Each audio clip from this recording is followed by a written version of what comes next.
We're back at 23 minutes after the hour. Here's the question now. Are family values dead?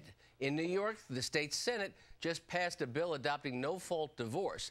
The bill isn't finalized yet, but right now New York is the only state that doesn't have it in the nation.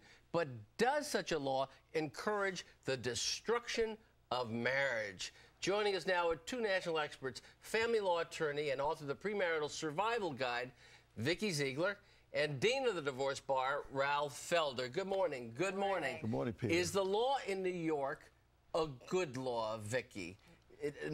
Should we have no-fault divorce in New York State? Yes, we absolutely should. Why? It's going to reduce the acrimony.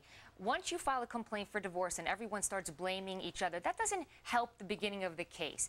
Number two, I practice in New Jersey, and most people, 9 out of 10, file for irreconcilable differences. Okay. This is a court of equity, not a court of reconciliation. Ralph practices every day in New York. What do you say? No-fault divorce or not?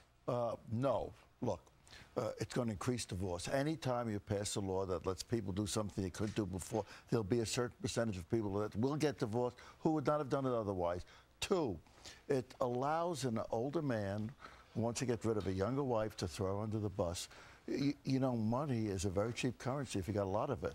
So you could get out of a marriage quicker soon in New York than you could out of a Book of the Month Club contract. So this will be bad for women in New York, you think? Oh, no question. No, okay. It'd be bad for women who are married a long time, whose husbands want to dump them. It'll be bad for women of more modest circumstances who had some leverage. They don't have that leverage anymore. And then there's a moral question, you know.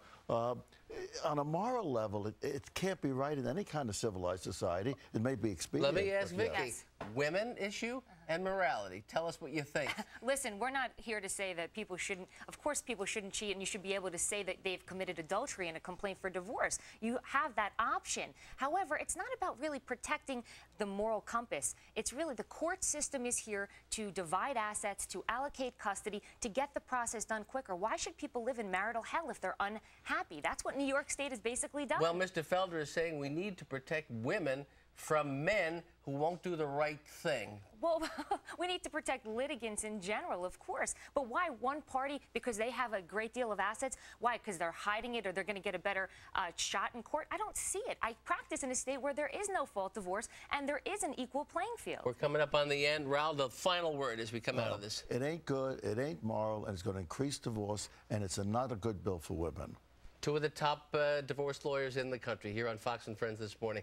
Thank you both. Thank you. Good to see you. See you again soon. Okay. Arizona's taking a lot of